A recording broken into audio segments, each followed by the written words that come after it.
다시 한번 이렇게 믿고 성원을 보내주신, 지지를 보내주신 서울 시민 여러분들께 정말 진심으로 고개 숙여서 감사 인사부터 올리겠습니다. 감사합니다.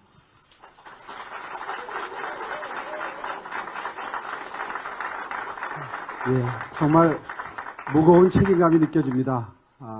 지난 10여 년 동안 부문마다 쇠퇴했거나 정체되어 있는 그런 부문들을 지난 1년 동안 많이 지켜볼 수밖에 없었고요.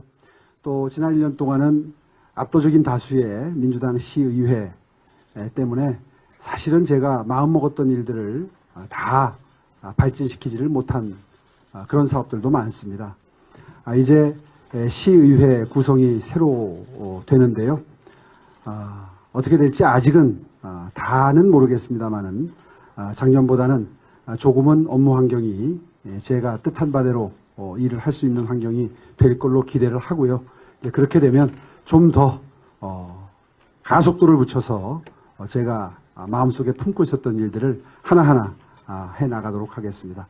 다시 한번 이렇게 신뢰를 보내주셔서 감사드립니다. 최초의 4선 서울시장 기록을 세우셨습니다. 앞으로 서울시장 어떻게 펼쳐나가실지 중점적인 거 하나만 좀 강조해서 말씀해 주시면 감사하겠습니다. 선거 유세 때마다 강조해서 약속드린 바가 있습니다. 이제 대한민국은 세계 경제순위 10위에 육박하는 선진국 문턱에 다다른 그런 나라라는 평가가 아마도 국제사회로부터 받는 객관적인 평가일 겁니다. 그러나 워낙 빠른 속도로 경제가 발전해 왔기 때문에 그 과정에서 그늘이 생겼죠. 어렵고 힘든 분들, 또 상대적 박탈감을 느끼고 계시는 분들이 참으로 많습니다.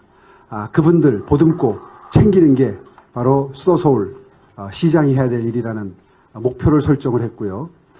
지난 10년 동안 정치 휴지기에도 그 점에 매우 큰 관심을 가지고 천착해 왔습니다. 서울비전 2030이라고 해서 작년 1년 동안 정말 많은 연구를 해서 품을 들여서 알토란 같은 계획을 세웠는데 그 중에 최우선순위를 두고 있는 것도 역시 상생도시라고 하는 큰 제하에 이 계층이동 사다리를 복원하는 약자와의 동행에 초점이 맞추어져 있습니다.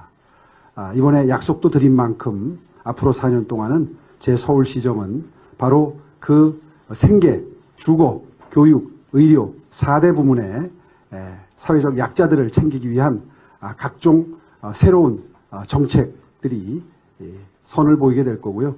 또 이미 지난 연말 올해 예산을 설정하면서 많이 반영이 돼서 올 하반기부터는 본격적으로 시작되는 사업들도 있습니다.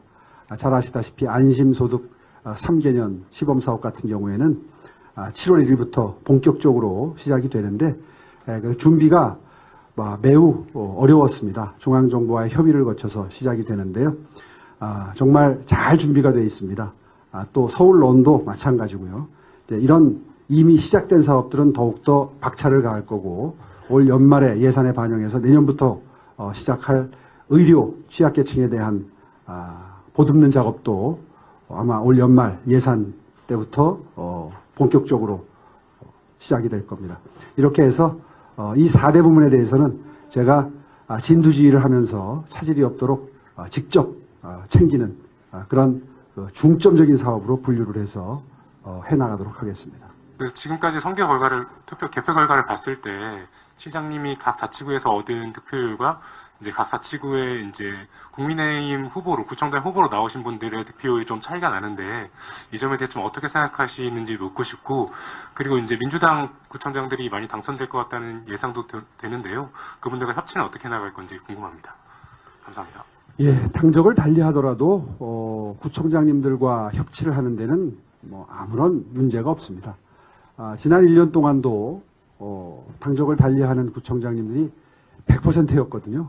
24개 자치구 모두 다 민주당 당적이셨는데 업무를 처리하는 데는 아무런 문제가 없었습니다. 따라서 우리 국민의힘 소속 구청장님들 숫자가 10개가 되건 15군데가 되건 간에 협치를 하는 데는 아무 문제는 없을 겁니다.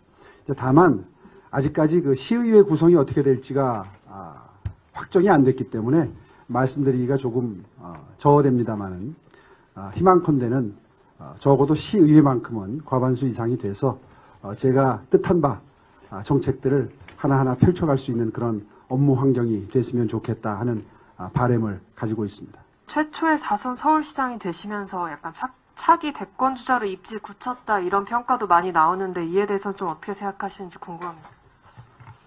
예, 저로서는 굉장히 사치스러운 그런 생각이다 하는 마음가짐으로 대하고 있습니다. 실제로 지난 10년 동안 서울시가 많이 정체 상태 내지는 퇴보한 부분들이 많고요. 이런 것들 다 바로잡고 뛰게 하고 발동 걸어서 글로벌 탑5 도시 만든다는 목표를 달성하는 것은 결코 쉬운 일이 아닙니다. 정말 업무에 최선을 다하겠고요. 또 실제로 서울시장의 업무가 대통령직에 비해서 결코 그 책임과 의무가 가볍지 않습니다.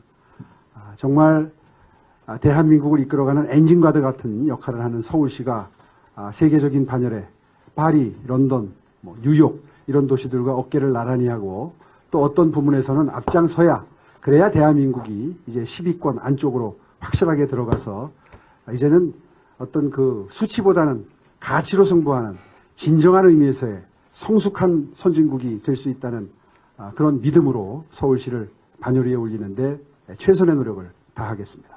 시장님, 아까 시의회 구성의 중요성을 말씀하셨고 서울시 의회 조례 개정 필요성도 말씀하셨는데 가장 먼저 개정해야 되는 최우선 순위가 어떤 것이 있는지 좀 여쭙겠습니다. 예, 시의회 의석이 나온 다음에 말씀드리겠습니다. 죄송합니다. 1년 전과 이번 선거에 좀 어떤 마음가짐 좀 어떻게 다르셨는지와 그다음에 어떤 부분에서 유권자의 마음을 얻으셨다고 생각하십니까? 예, 서울 시민 여러분들의 눈은 정말 매섭습니다. 정말 엄중한 눈으로 지켜보신다 하는 느낌을 늘 받고 있고요. 그런 의미에서 매 순간마다 서울시발 뉴스가 나갈 때마다 어떤 피드백, 반응을 보이시는지를 제가 아주 예의주시해 왔습니다.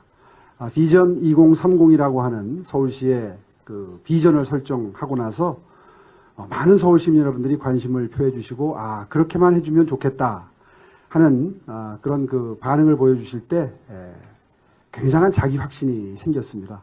또 서울시 바로 세우기에 대해서도 마찬가지였습니다.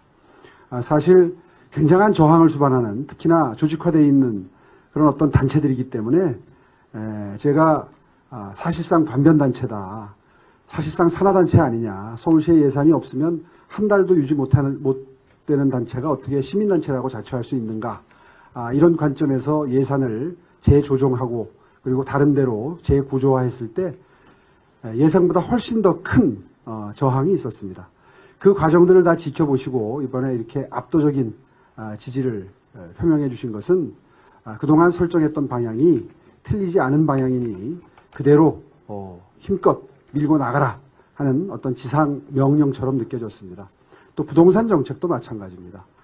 작년 서울시장 보궐선거 이후에 급등하던 부동산 가격이 사실상 안정화되기 시작했는데요.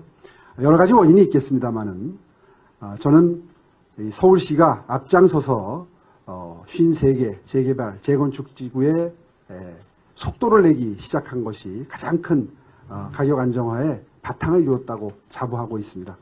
이러한 변화들이 말로만 이루어지는 게 아니라 실제로 정책으로 구체화돼서 시장에 영향을 미치는 모습을 지켜보시고 아마 신뢰를 가지고 이번에 다시 지지를 보내주신 것이 아닌가 이렇게 받아들이고 있고요. 따라서 그러한 서울시민 여러분들의 신뢰와 지지, 성원을 바탕으로 해서 더욱 힘을 내서 힘껏 일을 해나가도록 하겠습니다.